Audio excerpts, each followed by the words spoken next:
Hi everyone, welcome back to CrochetRocks, and today I'm going to review the Clover crochet hooks. Now I do sell these hooks in my shop, Hobby Rocks, and although I've had several packs, until now I've never kept a pack for myself. I've used one or two Clover hooks in between others, and I did buy some at one point, single ones, to actually do a review. Those are the ones I must have used, but I kind of forgot that I was going to do that and just got on with crocheting and picking up any hooks, so I can't really say that I can remember what it was like using them. So I decided to keep a pack of these ones for myself. Now these ones I didn't. I do have both of these, but these are very, very small hooks. They're the steel ones, the stainless steel ones, and I don't tend to use anything that thin. So I didn't review those because it would have meant me making something wearing binoculars, to be honest with you. That's partly one of the reasons that I don't make things with hooks that thin, is because my eyesight is not that great when it comes to close-up things anymore. There is a reason for that. I had my eyes lasered some time ago, and the good close-up vision I had was kind of lost because of I had better distance vision. So it's just one of those things. So yeah, I've never really wanted to do things that are really small, like cross stitch or thin crochet. I might do some now and then, but I don't do them as a rule. So it was this pack that I used. So I'm listening out for the postman, so if I have to pause it, then just bear with me, because they are collecting orders from me today and they're a little bit late. So I undid my pack, and you'll see there's a couple of other hooks here. They also do the soft touch, which I have used lots of. And these red ones, these are my tulips. So this is the pack.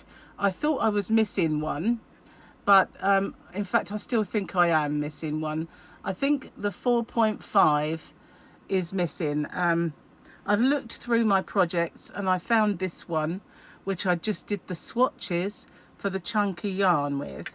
But the 4.5 is another blue one, and I think it's missing because it's in a project somewhere. If you look there, you can see there's a blue one behind that bright blue. That's the one that I'm kind of mislaid, and I've looked in all my projects and I can't see it there. So that is obviously why we end up with so many hooks, because we just mislay them. Unless you're very, very disciplined and put them away each time and you're really good, you're like me and you have lots and lots of 4.5s, because that's the one I tend to use for DK yarn and the one I lose the most.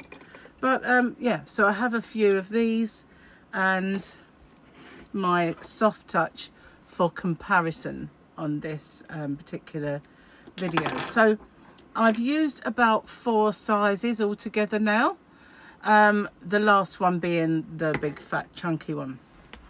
So when I first kind of started using ergonomic crochet hooks, because like most everybody, I started off using the thin ones. Unless you're new to crochet, you didn't get these anywhere, they were just all the same, and in the UK they were that grey kind of colour, and they were all the same, metal, and nothing to tell them apart really.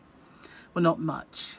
And it wasn't until well, you get in line and you get kind of standard, but there's not a great, when they were just all metal hooks, there was not much to tell them apart. And then the bright coloured ones started hitting the scene, the aluminium ones that are really bright colours.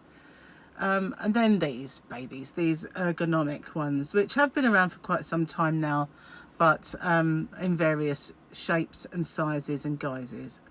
So these, a lot of people say they're better for knife holders than they are for pen holders.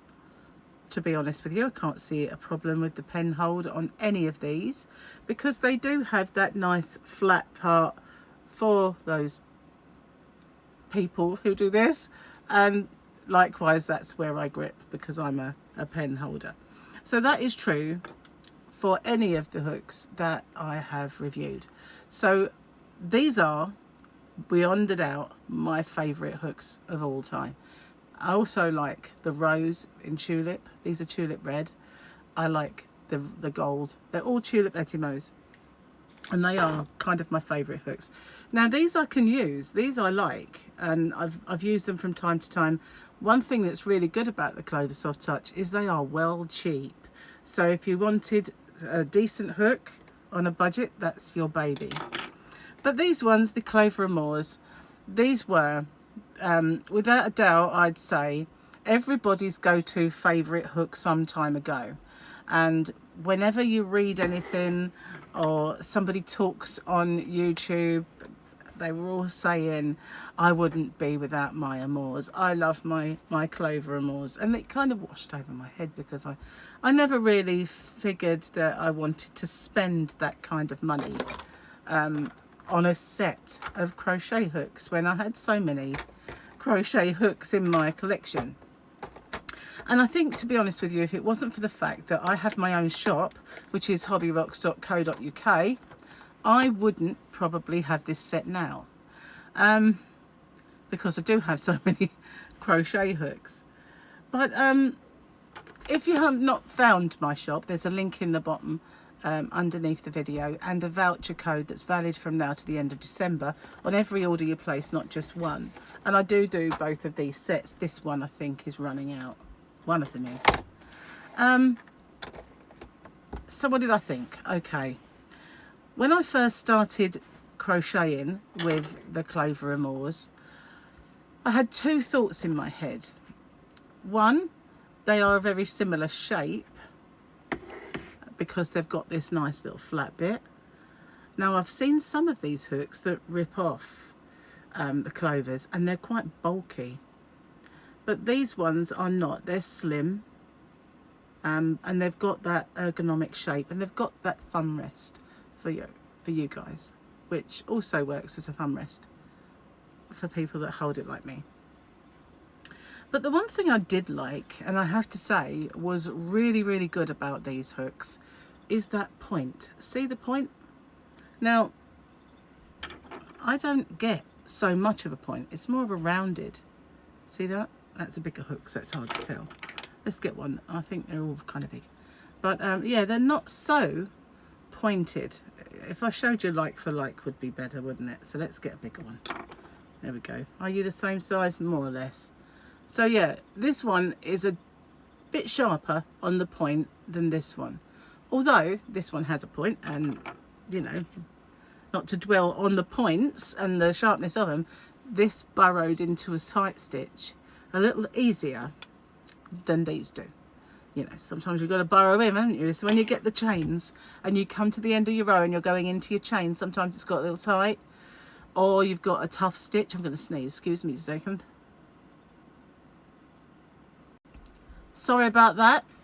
I felt it tickling and it was coming. So anyway, where was I? Oh yeah, burrowing into tight stitches. These did do that really, really well. There is a bit more of a sharpness to the points on these. This one is a bit more rounded, and I don't know if you can see that.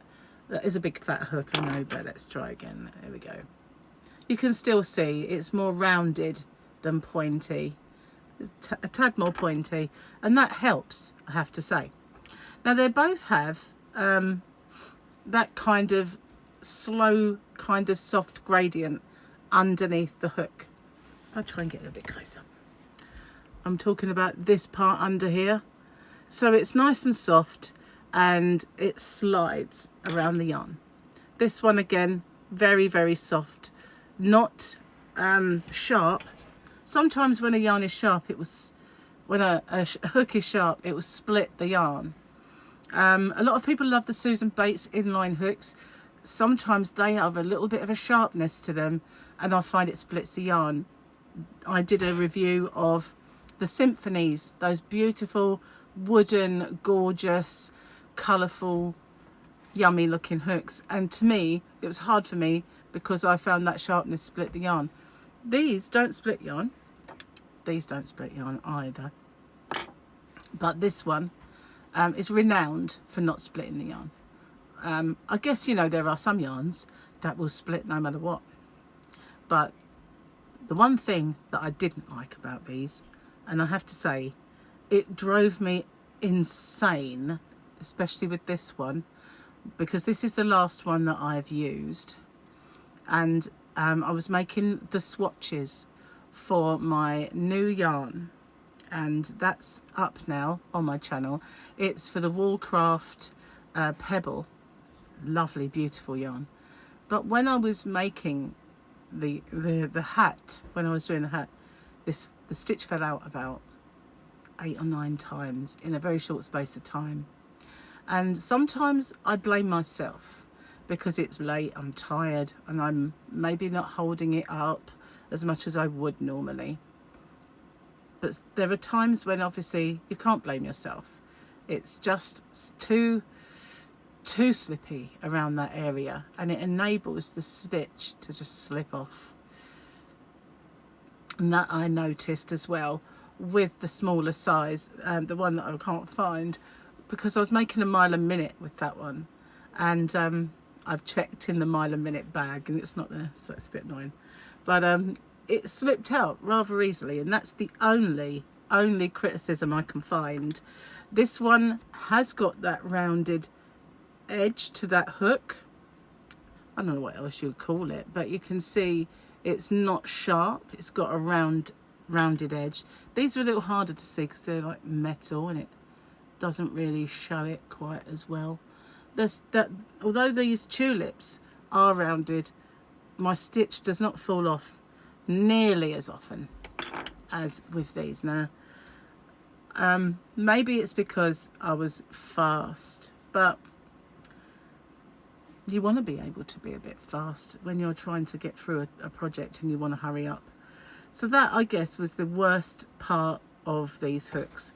They go through a tight stitch. They're lovely to hold. It slips up and down we'll call it a neck. It slips up and down that really, really nicely. But I did lose a stitch or two. Having said that, it didn't happen nearly so much with the smaller one as it did with the big one. And I don't know why. I really don't. It was annoying. It was very, very annoying. And I don't know if I just use it more and more, I'd get more used to it. But I did use it quite a bit I did various swatches. I did about 4 or 5. I tried one as a round, one as a hat, doing all different things with it, different stitches. But that was my only criticism. So on the whole, I really, really liked them. But I can't say I'm going to swap them anytime soon. I mean, I've got this whole set in my collection now. So yeah, they are now my hooks, and I will use them, I guess. If I don't use them, I'll pop them in people's orders from the shop, because that's what I tend to do. If I get crochet hooks that are free in the magazines, or ones that I don't want, you know, to use, like I've reviewed these, I might not want them anymore. They're perfectly good, so I might just pop one in an order, that sort of thing. So we'll see. I might use them a bit more, see if that that kind of drop-in of the stitch does happen. If I should find it doesn't, I will kind of do an update to this review, because I don't want to kind of give you the wrong impression. And it might just be me. It might just be the way I hold it. It'd be interesting to see, you guys, what you think. Do you have that problem when you use your clovers? Because I've seen that I think if you're the sort of person who absolutely loves Clover Amour, you are absolutely in love with Clover Amour. So it'd be interesting to see what you think. Well, thanks for watching. Postman may have just arrived, so I'm going to say goodbye. Thanks for watching. I'll see you on the next one.